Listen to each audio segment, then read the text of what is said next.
स्वागत है आपका एक और नए वीडियो में। अब अध्याय 1 को आगे बढ़ाते हुए हम अगला श्लोक लेते हैं।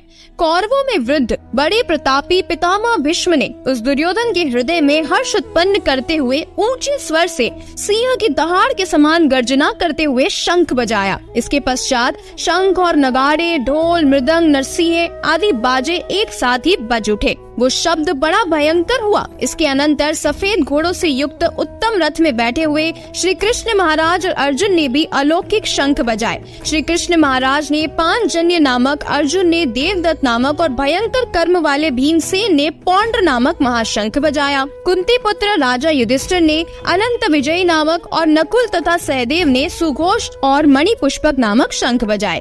श्रेष्ठ धनुष वाले काशीराज और महारथी श्रीखंडी एवं धृष्टद्युम्न तथा राजा विराट और अजय सात्यकी, राजा द्रुपद एवं द्रौपदी के पांचों पुत्र और बड़ी भुजा वाले सुभद्रा पुत्र अभिमन्यु, इन सभी ने हे राजन सब ओर से अलग अलग शंख बजाए।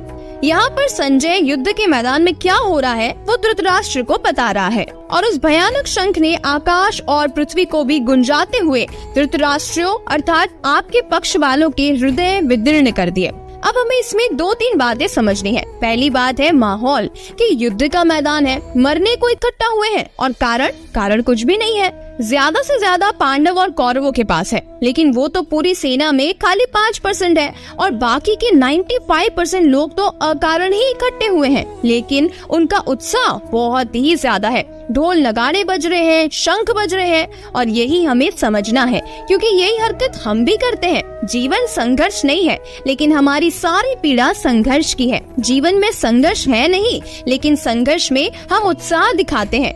आप आज की बात गौर करके देखना, आप देखोगे कि संघर्ष में लोगों को कितना मजा आता है। बात बात पर संघर्ष, हर चीज से संघर्ष, धर्म से भी संघर्ष, धर्म में भी संघर्ष। कष्ट उठाओ, भूखे रहो, संघर्ष संघर्ष और संघर्ष। समाज में संघर्ष, परिवार में संघर्ष, व्यवसाय में संघर्ष, महत्वाकांक्षाओं और इच्छाओं में संघर्ष। सिर्फ और सिर्फ संघर्ष है जीवन में, और संघर्ष में हम इतना रस ले रहे हैं कि कहीं युद्ध हो जाए तो 24 घंटे हम खबर देखते हैं, कितने मरे। सड़क पर झगड़ा हो जाए, 2 आदमी भिड़ गए हो तो देखने में कितना मजा आता है। और अगर आप ईमानदारी से गौर करके देखेंगे तो कोई सज्जन आदमी आके अगर दोनों में सुलह करवाता है तो हम उसे ही गाली देते हैं, मजा आ रहा था यार, मारपीट होने ही वाली थी, बस फालतू का बीच में आ गया। क्योंकि झगड़े में बड़ा मजा आता है ना। झगड़े में इतना मजा है कि जिसकी कोई लिमिट ही नहीं है। कोई खाली खबर दे दे कि उसके घर में गड़बड़ हुई थी, तब तक तो हम चालू हो जाते हैं, बता जल्दी बता क्या गड़बड़ हुई। बस ये गड़बड़े सुनने में ही हमें रस आता है, संघर्ष में रस आता है।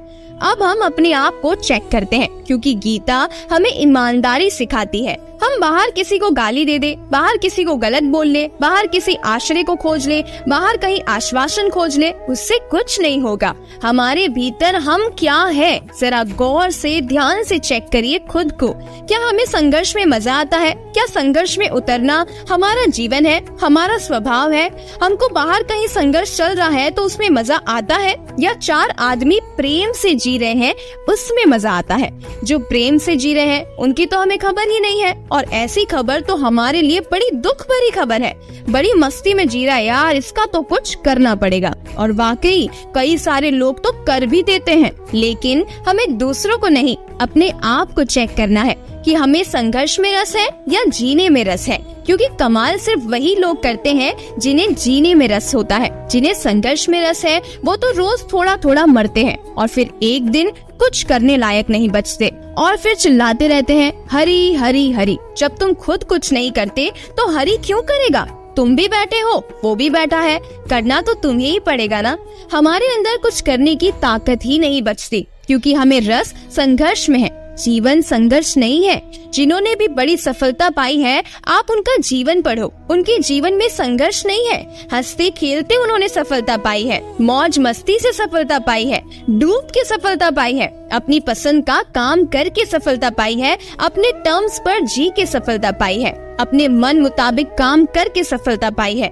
किसी बाहर वाले की बात सुन के सफलता नहीं पाई।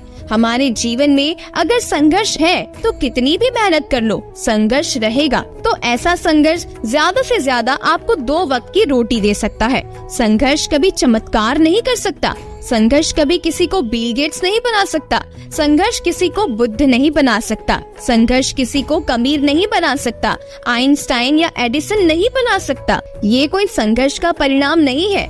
हमें सिखाया जाता है समाज से, धर्म से, परिवार से संघर्ष करो। बड़ा संघर्ष है, लेकिन सच तो ये है कि जीवन में संघर्ष है ही नहीं। तो अगर आपका बुद्धि और अहंकार कम होगा, परफेक्ट होगा, तो जीवन में से संघर्ष कम हो जाएंगे। लेकिन अगर आपको संघर्ष में ही रस है, फिर चाहे वो किसी भी प्रकार का हो, और संघर्ष मतलब उसमें सब कुछ आ गया, बाहर का युद्ध भी आ गया, घर का युद्ध भी आ गया, सड़क का झगड़ा भी आ गया, बिजनेस के झगड़े भी आ गए, अपने से संघर्ष भी आ गया कि भूख लगी है लेकिन आज तो सोमवार है, तो ये भी संघर्ष है। अगर इन सब चीजों में आपको रस है तो आप कभी किसी दूसरे को ब्लेम मत करना। फिर तो आप बस संघर्ष में रहना, धीरे धीरे मरना और मरने से पहले ही पूरा मर जाना। लेकिन हमें ऐसा नहीं बनना ना, इसीलिए इस बात को गहराई से समझिए कि जीवन संघर्ष नहीं है। संघर्ष में उत्साह दिखाना गलत है। इसीलिए सबसे पहले हमें ये बात समझना बहुत जरूरी है कि जीवन को संघर्ष की तरह नहीं, बल्कि मौज मस्ती की तरह, आनंद की तरह लो। उसे प्रेम से जियो, खुद भी प्रेम से जियो और लोगों को भी प्रेम से रहने दो। किसी को प्रेम में, खुशी में देखकर तुम भी आनंद महसूस करो। दूसरों की खुशी में अपनी खुशी भी ढूंढो और यकीन मानो, उसके बाद आपको भी आपके जीवन में हर तरफ सिर्फ खुशियाँ और प्रेम ही नजर आएगा। भगवत गीता के ज्ञान से भरी बातें हम आगे आने वाले वीडियोस में जारी रखेंगे। अगर आपको भगवत गीता से जुड़े और भी वीडियोस देखने हैं और उन्हें प्रैक्टिकली अपनी लाइफ में इम्प्लीमेंट करना सीखना है, तो आप चैनल की प्लेलिस्ट में उन वीडियोस को देख सकते हैं। साथ ही मेरे और भी चैनल्स हैं, आपको वो भी जरूर पसंद आएंगे। इसीलिए उन चैनल्स को भी डिस्क्रिप्शन और कमेंट्स में दी गई लिंक से आप चेकआउट कर सकते हैं। तो मिलते हैं भगवत गीता से जुड़े और भी ज्ञान भरे वीडियोस के साथ। तब तक के लिए जीवन की इस खूबसूरत किताब को पढ़ना जारी रखिएगा।